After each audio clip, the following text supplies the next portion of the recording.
और बजट में आपने देखा कि जिस तरह से किसानों को अभी तक केसीसी कार्ड में, किसान क्रेडिट कार्ड में मात्र 3 लाख रुपया मिलता था। इसके साथ साथ 3 ग्रीनफील्ड एयरपोर्ट की घोषणा हुई। ग्रीनफील्ड एयरपोर्ट यानी बहुत बड़ा एयरपोर्ट वो 3 होगा का भी जो है योजना है, जिसमें छोटे छोटे एमएसएमई ऐसे उद्योग का भी जो है प्रावधान किया गया है। भारत की वित्त मंत्री निर्मला सीतारमण जी ने मिथिलांचल का साड़ी पहनी थी, वो बनियानी, वोकल फॉर लोकल, और उन्होंने आज बजट को पूरा बिहार की ओर ही केंद्रित कर दिया। और बजट में आपने देखा कि जिस तरह से किसानों को अभी तक केसीसी कार्ड में, किसान क्रेडिट कार्ड में मात्र 3 लाख रुपया मिलता था, सरकार ने घोषणा कर दिया कि अब किसान 5 लाख रुपया तक बैंक से आराम से ले सकते हैं और अपना खेती के काम को कर सकते हैं। इसके साथ साथ 3 ग्रीनफील्ड एयरपोर्ट की घोषणा हुई। ग्रीनफील्ड एयरपोर्ट यानी बहुत बड़ा एयरपोर्ट वो 3 होगा, और जो कि बिहार को मिलेगा। और जो हमारा सबसे बड़ा समस्या सिंचाई का है, बिहार के अंदर सिंचाई के लिए हजारों करोड़ रुपया दिया गया। और उसके साथ साथ जो गया में बुद्ध सर्किट की बात आई थी, सरकार ने घोषणा किया था, आज उसके लिए बजट पारित हो गया कि गया का जो बुद्ध सर्किट है उसको पूरे देश और दुनिया में सबसे खूबसूरत सर्किट बनाया जाएगा।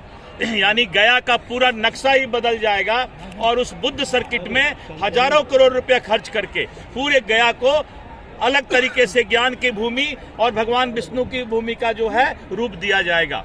इसके साथ साथ गया में बहुत बड़ा इंडस्ट्रियल पार्क का भी जो है योजना है, जिसमें छोटे छोटे एमएसएमई ऐसे उद्योग का भी जो है प्रावधान किया गया है।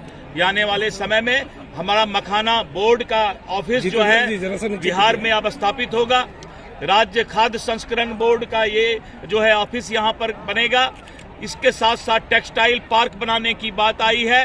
तो इस तरह करके बिहार को हजारों करोड़ का जो है तोहफा मोदी जी की सरकार से दिया गया। क्या समझेगा, उसने तो 65 साल तक कांग्रेस ने इस देश को गर्त में धोने का काम किया था। पूरे बिहार में एक मोकामा घाट में गंगा पर पुल था, पटना जाते तो चिड़ियाटार में एक जो है फ्लाईओवर था।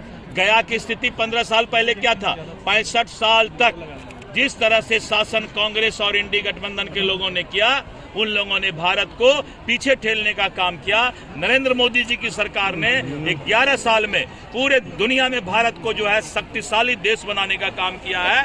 ये लोग खिसियाई बिल्ली खंभा नोचे, इन लोगों को कोई काम नहीं है। ये विपक्ष के लोग बेरोजगार हैं और इसी तरह करके मुंह में गफली बजाते रहते हैं। धन्यवाद। और वैसे लोग जो सरकारी नौकरी करते हैं, जिनका कि 1 लाख रुपया महीना तक का सैलरी है या इनकम है, यानी 12 लाख रुपया तक में टैक्स को माफ कर दिया गया। ये हिंदुस्तान के लिए सबसे बड़ा आर्थिक क्रांति है। सर, तेजस्वी यादव बोल रहे हैं कि ये बजट तेजस्वी यादव जी के समझ में बजट नम्मा फेल के, आप भी तो ऐसा बात बोलते हैं। कांग्रेस भी बोल रही है कि ये बजट और जो 3 जो नए एयरपोर्ट के निर्माण के लिए, ग्रीनफील्ड एयरपोर्ट के निर्माण के लिए उन्होंने जो घोषणा हुआ है आज बजट में रखा गया है, और जो कोसी नहर के लिए जो परियोजना है, उस नहर के लिए जो पैसा उन्होंने दिया है, चाहे जो भी पूरे जो गरीब गुरबा किसान जो युवा है उसके लिए पूरा ख्याल रखा गया है। इसके लिए मैं उनको ढेर सारी भारत सरकार के मैं धन्यवाद देता हूँ, बधाई देता हूँ। देर से आप सारी बातें सुन रहे हैं।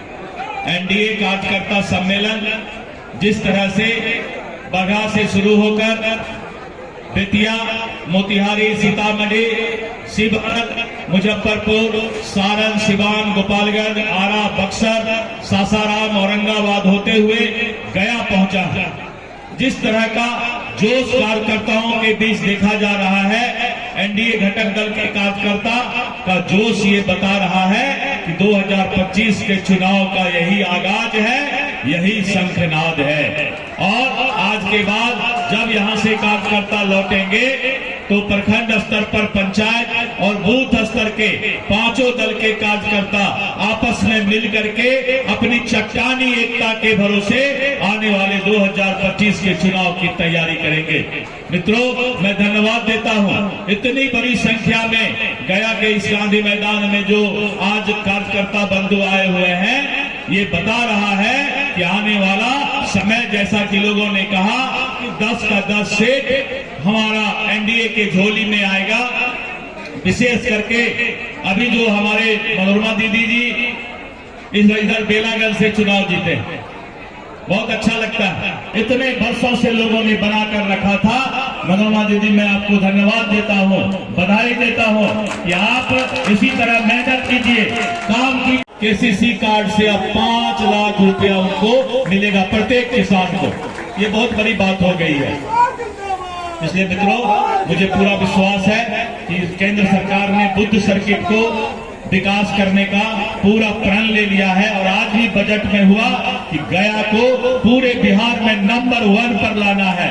पहले भी गया नंबर 1 था, आगे भी नंबर 1 रहेगा।